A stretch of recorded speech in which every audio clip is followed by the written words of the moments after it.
عرب میں لڑکیوں کو، بیٹیوں کو زندہ دفن کرنے کا معمول تھا. اتنی شدید نفرت بیٹیوں سے. آپ صلی اللہ علیہ وسلم نے اپنی بیٹی سے کیسے محبت کر کے دکھائی. بیٹی کی جو بیٹی ہوتی ہے وہ تو اور دور کا رشتہ ہو جاتا ہے نا.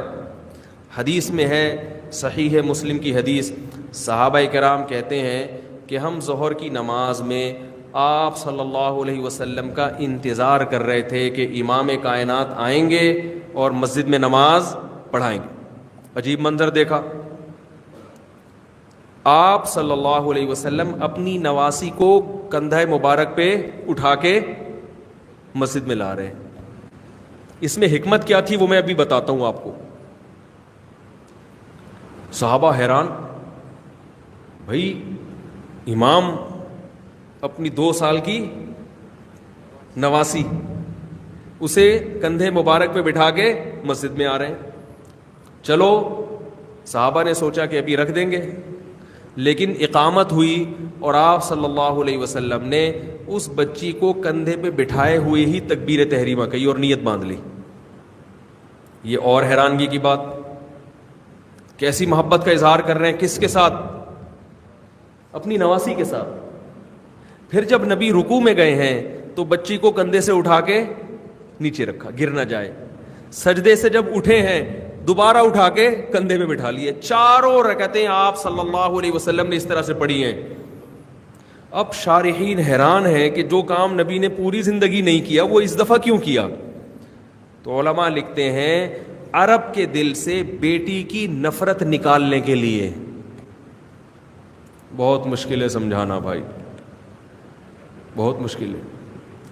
آپ زبان سے جتنی چاہے تقریر کرتے رہیں کہ بیٹی سے محبت کرو، بیٹی سے محبت کرو، بیٹی سے محبت کرو. اس دور میں، جس دور میں نے وہ قبرستان دیکھا ہے مکہ میں جہاں بیٹیوں کو زندہ دفن کیا جاتا ہے، وہ قبرستان دیکھا ہے میں نے، بڑی وحشت ہے اس میں. وہاں ایک پٹھان تھے کئی سالوں سے، انہوں نے کہا کہ یہ عجیب ایسا قبرستان ہے کہ یہاں کرینے بھی استعمال کر کے دیکھ لی سعودی گورنمنٹ نے، یہاں کھدائی نہیں ہوتی. شاید قدرت کو یہ منظور ہے کہ اس میں کچھ بھی نہ کرو. یہ عرب کی جاہلیت کی ایک یادگار ہے، اس یادگار کو مٹنے مت دو، تاکہ جو بھی مکہ میں یہ قبرستان دیکھے گا تو وہ محمد صلی اللہ علیہ وسلم پر 100 بار درود پڑھے گا کہ محمد صلی اللہ علیہ وسلم نے عورت ذات پر، بیٹیوں پر کتنا احسان کیا، کتنی عزت دلائی. اس معاشرے میں جہاں بیٹیوں کو زندہ دفن کیا جاتا تھا، اس معاشرے میں اپنی بیٹی کو کندھے پہ بٹھا کے پوری نماز پڑھ کے دکھائی ہے محمد صلی اللہ علیہ وسلم نے. اتنا بڑا معجزہ ہے، اتنا بڑا معجزہ کہ عرب گورنمنٹ نے اس کو ختم کرنے کی کوشش کی ہے، مگر وہ قبرستان ختم نہیں ہو رہا. یہ عبرت کے لیے ہے. یہ اور کس وجہ سے ہو سکتا ہے؟ یہ عبرت نہیں تو اور کیا ہے؟ جو بھی مکہ میں جا کے اس قبرستان کو دیکھے گا وہ محمد صلی اللہ علیہ وسلم کا اس امت پہ بہت بڑا احسان مانے گا. آج پوری دنیا انسانیت، ویمن رائٹس، عورتوں کے حقوق، بیکار قسم کے نعرے ہیں. کوئی یہ لوگ عورتوں کو حقوق دینے کے لیے تیار نہیں ہے. ان کے ہاں ویمن رائٹس کا مطلب یہ ہے کہ عورت کو کپڑوں سے آزاد کیا جائے، شوہر کی قید سے آزاد کیا جائے، بیٹی کو باپ کا باغی بنایا جائے، بہن کو بھائی کا باغی بنایا جائے، اسے روڈوں پہ لا کے نچایا جائے، نائٹ کلبوں میں نچایا جائے. اس کو یہ لوگ ویمن رائٹس سے تعبیر کرتے ہیں. بیٹیوں کی محبت، بہنوں کی محبت، بیوی سے محبت، اس کی وراثت، ان چیزوں کو یہ لوگ رائٹس میں شامل نہیں کرتے. عورت کے حقیقت میں جو حقوق دیے ہیں صرف محمد صلی اللہ علیہ وسلم نے دیے ہیں، اور اس دور میں دیے ہیں جس دور میں عورت کے حق کی بات کرنا یہ زہر پینے کے مترادف تھا. تو جس نے یہ معجزہ دیکھنا وہ آج بھی جا کے دیکھ سکتا ہے. وہ تو بتاؤ ایسے اخلاق عالی اس دور میں کہ اپنی بیٹی کو کندھے پہ بٹھا کے نماز پڑھا رہے ہیں، دنیا کو بتانے کے لیے کہ بیٹیوں کو ایسے عزت دی جاتی ہے، اس طرح سے ان سے محبت کی جاتی ہے. اور عجیب بات بتاؤں، اس کے اثرات 1400 سال کے بعد عرب میں آج بھی موجود ہیں. ایسی تربیت کی. اب کا مجھے نہیں پتا، ہمارے جو رشتہ دار سعودی عرب میں رہے ہیں، ہماری پھوپھی رہا کرتی تھی سعودی عرب میں، اب تو بوڑھی ہو گئی وہ, یہ بات ہے تقریباً 30 سال پرانی بات کر رہا ہوں گا, بلکہ اس سے بھی زیادہ. وہ سعودی عرب میں بہت رہی ہیں, کہہ رہی ہے میں نے عرب عورتوں کو دیکھا ہے کہ بیٹی کی پیدائش پہ زیادہ خوش ہوتے ہیں, بیٹے پہ کم خوش ہوتے ہیں.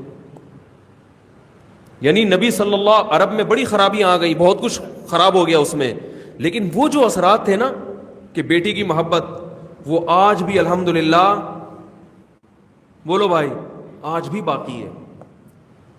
اس کو اخلاق کہتے ہیں. آج اخلاق کس کو سمجھا جاتا ہے؟ بس تھینک یو اور ذرا مسکرا کے بات کر لینا. ایک صاحب مجھے کہنے لگے دیکھو یہ انگریزوں کے اخلاق بہت اچھے ہوتے ہیں, کیسے تھینک یو کرتے رہتے ہیں ہر وقت یہ بیٹھ کے. میں نے کہا میرے بھائی, یہ جو دکان میں بیٹھا ہوا آدمی کسٹمر سے اخلاق سے بات کر رہا ہے نا, اس کو اخلاق نہیں کہتے. اس کو یہ تو کرے گا وہ تاکہ یہ بار بار. میں نے کہا یہ تو اس سے زیادہ اچھے اخلاق تو ایئر ہوسٹس کے ہوتے ہیں. کتنے اچھے اخلاق سے بات کرتی ہے نا. ارے بھائی بٹن دباؤ فوراً آئے گی, ہیں ہر وقت تھینک یو کہتی رہے گی, تو یہ اخلاق تھوڑی ہیں. اس سے بولو کہ اپنے ابا سے بھی اگر گھر میں اسی طرح بات کرتی ہے, اپنے میاں سے بھی اسی طرح بات کرتی ہے, پھر یہ کیا ہے؟ بولو نا بھائی, پھر یہ اچھے اخلاق ہیں.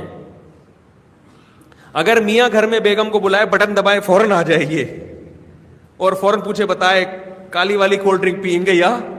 جہاز میں ایسے پوچھ رہی ہوتی ہے نا, یہ بلیک بھی ہے, وائٹ بھی ہے اور اورنج بھی ہے, درجنوں چیزوں کے نام بھی بتائے گی, اور وہ بھی کون سا پئیں گے اس میں, آپ جو چاہیں.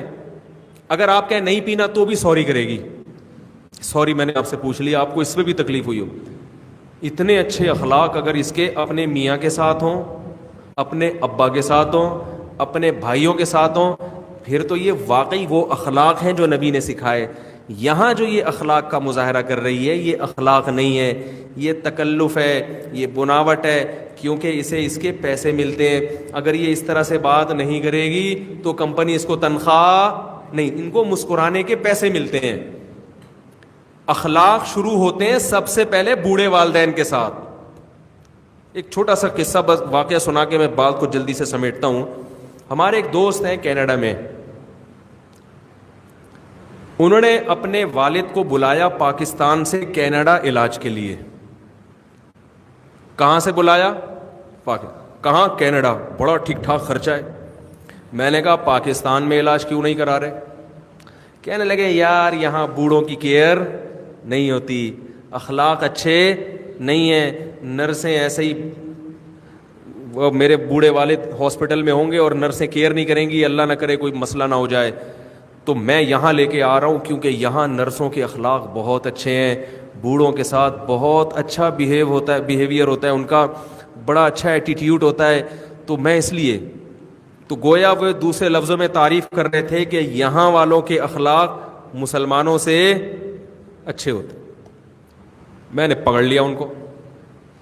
میں نے کہا یہ جو نرس ہاسپٹل میں آپ کے ابا کی اتنی کیئر کر رہی ہے, اس سے پوچھو اپنے ابا کی کیوں نہیں کر رہی, اس کو اولڈ ہاؤس میں کیوں جمع کرایا ہے. بہت مشکل ہے. کریم بھائی کہاں ہیں؟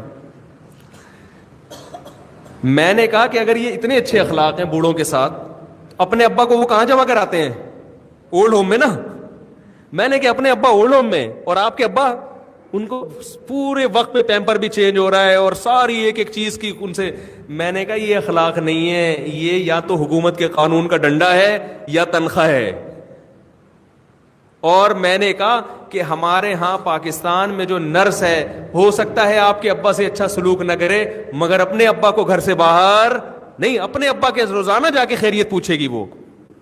اور میں نے کہا آپ پاکستانی ہو اس لیے اپنے ابا کو اپنے خرچے پہ کینیڈا بلا رہے ہو علاج کے لیے. آپ اگر گورے ہوتے تو ابا کی اتنی ٹینشن لینے کے لیے تیار نہ ہوتے کہ کون بلائے ابا کو اتنا خرچے پہ, اولڈ ہاؤس میں جمع کراؤ, گورنمنٹ کی ذمہ داری ہے. تو حقیقی اخلاق کس نے سکھائے ہیں؟ محمد صلی اللہ علیہ وسلم نے. حقیقی اخلاق, ورنہ پوری دنیا اخلاق کے لفظ سے نابلد ہوتی. یہ محمد صلی اللہ علیہ وسلم کا انسانوں پر احسان ہے کہ حقیقی معنوں میں آپ نے اخلاق کو ڈیفائن کیا، اخلاق کے حقیقی معنی آپ نے بتائے کہ اخلاق سب سے پہلے اپنے ماں اور اپنے باپ سے شروع ہوتے ہیں، اس کے بعد بھائی بہنوں سے شروع ہوتے ہیں، بیوی بچوں سے شروع ہوتے ہیں، دنیا میں دوستوں کے ساتھ اچھا سلوک اور اپنے گھر والوں کے ساتھ برا سلوک۔ مسلمان دوستوں پہ کم خرچ کرتا ہے، بیوی بچوں پہ زیادہ، اور وہاں پر بیوی بھی خرچ کر رہی ہے اور شوہر بھی۔ آپ لوگ یہاں کما کما کے اپنی بیویوں کو بھیجتے کہ نہیں بھیجتے؟ تو یہ جو صرف تھینک یو وینک یو کے اخلاق ہے نا، یہ قیامت میں قبول نہیں ہوں گے۔